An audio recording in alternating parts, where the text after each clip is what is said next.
सच्चिदानंद भगवान की, बाप के बिहारी लाल की, राघवेंद्र सरकार की, बजरंग बली की, शंकर भगवान की, आदि शक्ति माता जगदम्बे की, प्रेम से बोलिए बाबा ब्रह्मदास जी महाराज की, प्रेम से बोलिए स्वामी गुरु चरणदास जी महाराज की, प्रेम से बोलिए ब्रह्मलीन स्वामी लक्ष्मणदास जी महाराज की, संत समाज की, संत समाज, विद्वत समाज, सभा के प्रधान जी, मंत्री जी, सभा के सभी सदस्यगण, प्रभु भक्तों, आदरणीय माता बहन, प्रकृति परमेश्वर की कृपा से हम लोग यहाँ पर उपस्थित हैं। एकमात्र उनकी ही करुणा का प्रसंग। समय अपने आप में कीमत रखता है, मूल्यवान समय है। समय से लाभ उठाना ही बुद्धिमता है, विवेक है, समझ है। बंधुओं, 2 मिनट के प्रभु के पावन नाम का उच्चारण करें। श्री राम जय राम जय जय राम, श्री राम जय राम जय जय राम, श्री राम जय राम जय जय राम, श्रीमन्नारायण नारायण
ऐसा कहा जाता है कि आज के ही दिन भगवान श्री कृष्ण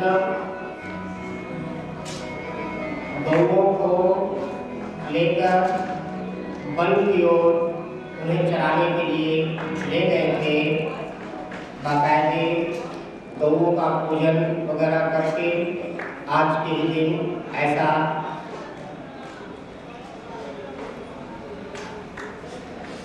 बंधुओं, वास्तव में भगवान ने गौओं की सेवा करके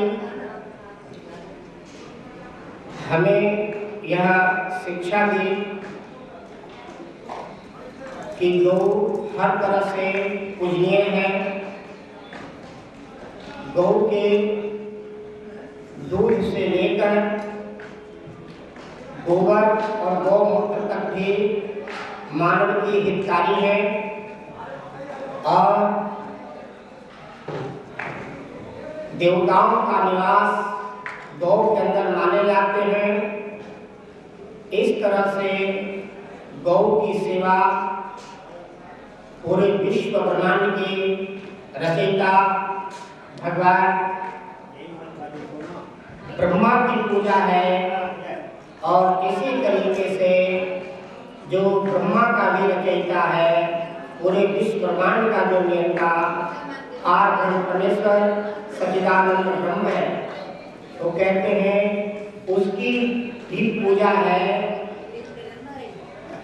इस तरह से हमें गोपाष्टमी का यह त्योहार हमें यह शिक्षा देता है कि गौ का किस तरह से पालन पोषण और सेवा जो है हमारे लिए हितकर है जीवन में।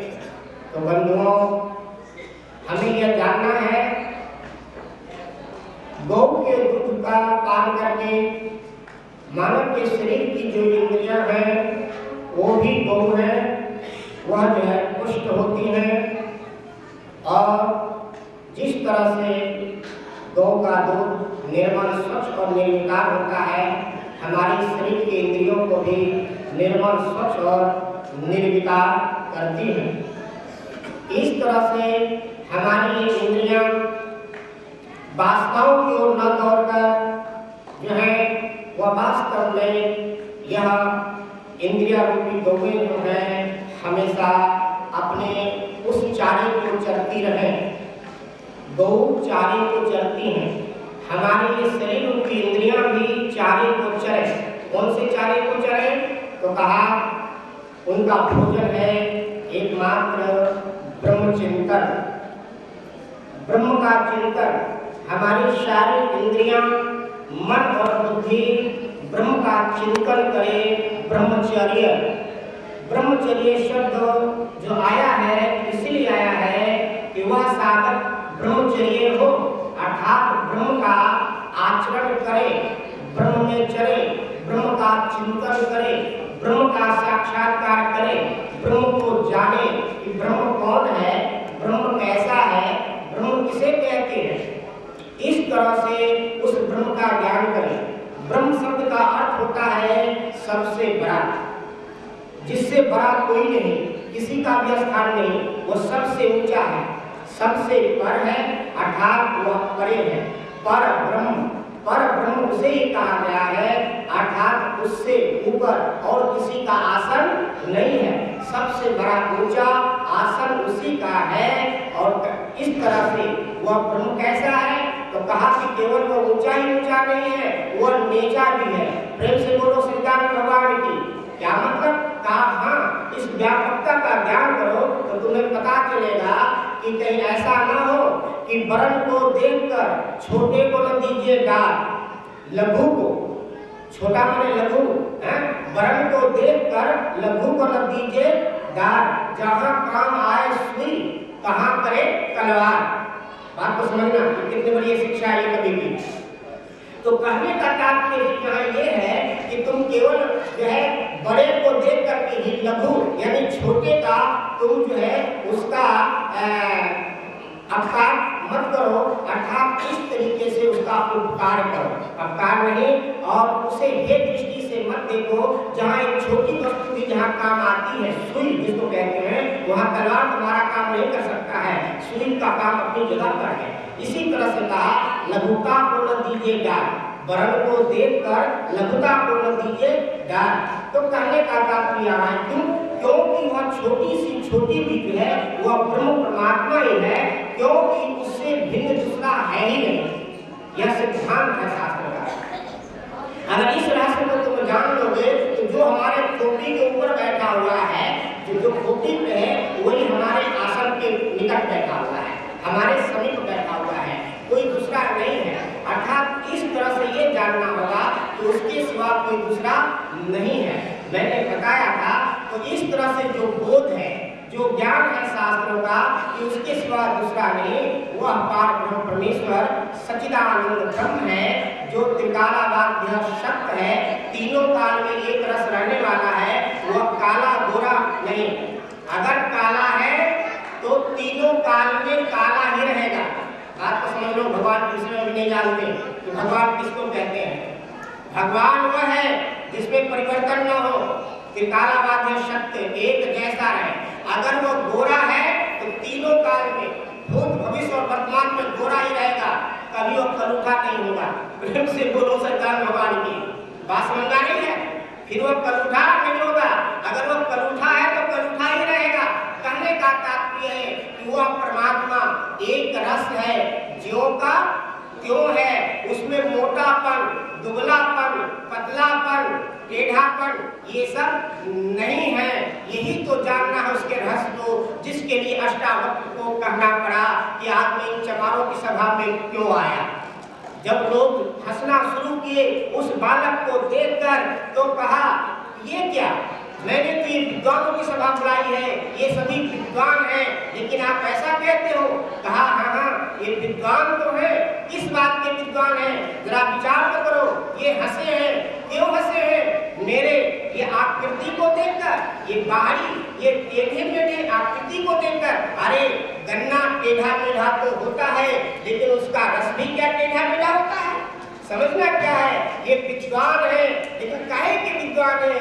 ये विद्वान जो है इनकी दृष्टि जो है चर्म दृष्टि है। समझना ये है, क्योंकि चमड़े की पहचान करने वाले को क्या हम जो है स्वर्णकार कहेंगे कि लोहार कहेंगे? क्या कहेंगे? चमड़े की पहचान करने वाले को चर्मकार नहीं कहेंगे तो क्या लोहार या सुनार कहेंगे? कहने का तात्पर्य है कि इन्हें आत्मबोध नहीं, आत्मज्ञान नहीं, आत्मा एक रस है, आत्मा काला गोरा पीला नीला नहीं है, वो सदैव अपने आप में एक रस है, वो मोटा छोटा नहीं है।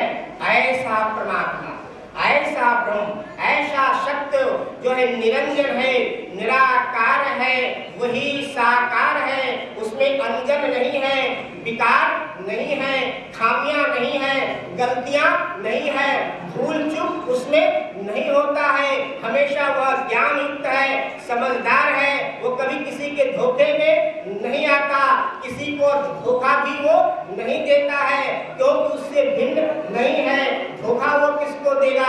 ज्ञानी जो भी कर्म करता है ज्ञान युक्त होकर के करता है, समझ से काम करता है, चाहे फिर उसे कुछ कहने वाले उसे कहे किसने गलत किया है तो फिर उसका वो परवाह नहीं करता, क्योंकि ज्ञानी जो कुछ करता है वो उसके लिए करनीय है और जो न करे तो उसके लिए निषेध है। कहने का तात्पर्य है कि वास्तव में ऐसे ब्रह्म का चिंतन करो, ऐसे ब्रह्म का चिंतन करो, वास्तव में उस परम का चिंतन करोगे तुम्हें ले लेगा।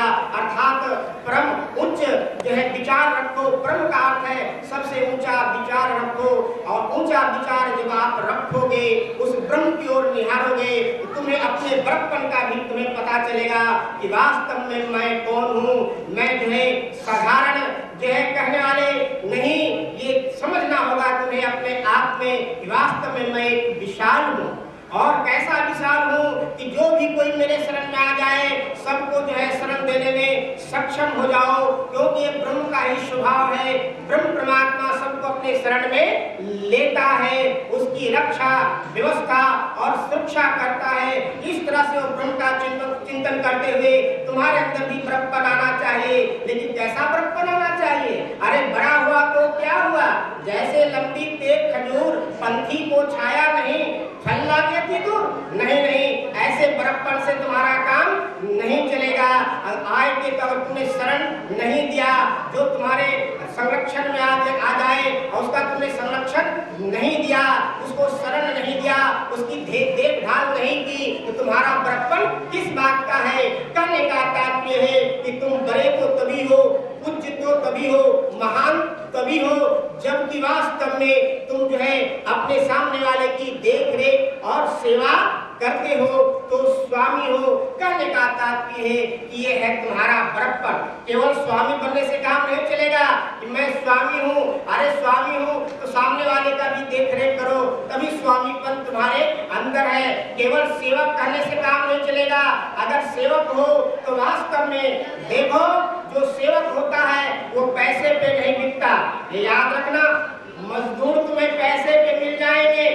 क्या कहा मैंने? मजदूर पैसे पे मिल जाएंगे, लेकिन सेवक पैसे पे नहीं मिलेंगे।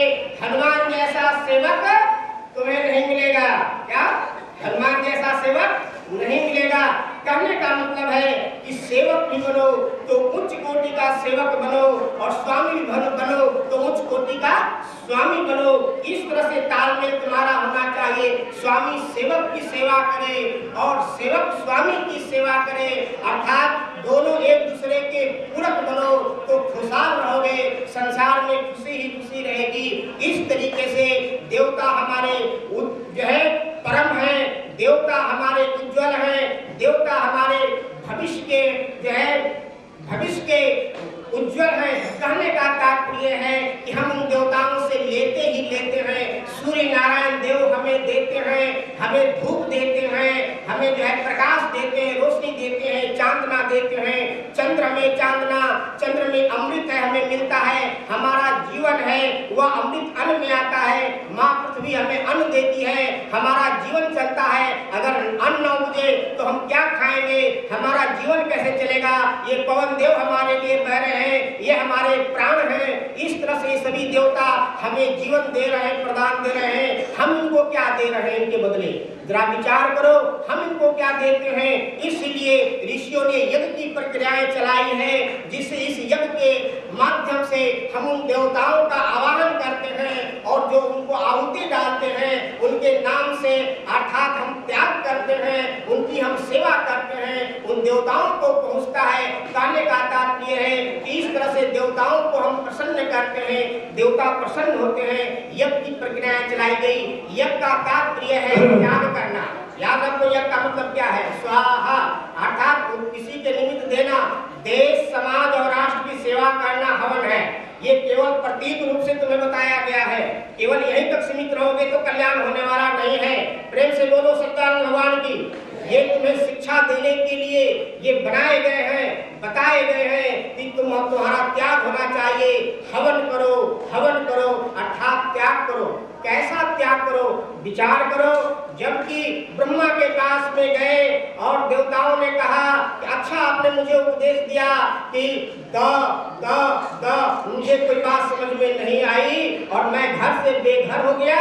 अब मेरा भैया ये राक्षस लोग है ना, इसने मेरे घर को हड़प लिया और मुझे भागना पड़ा है। यही आपके शिक्षा का ये असर पड़ा है। सबको बुलाया, कहा यहाँ आओ, क्या बात है? कहा ऐसी ऐसी बात है। कहा अच्छा सुनो, तुम्हारी बात बाद में सुनेंगे, लंगर पहले छक लो, हैं, फिर तुम्हारी बात हम सुनेंगे। लंगर तैयार है। राक्षसों ने कहा कि ठीक है, पहले हम लोग भोजन पाएंगे, उसके बाद में देवता लोग पाएंगे। हमेशा पहले आप देवताओं का भोग लगा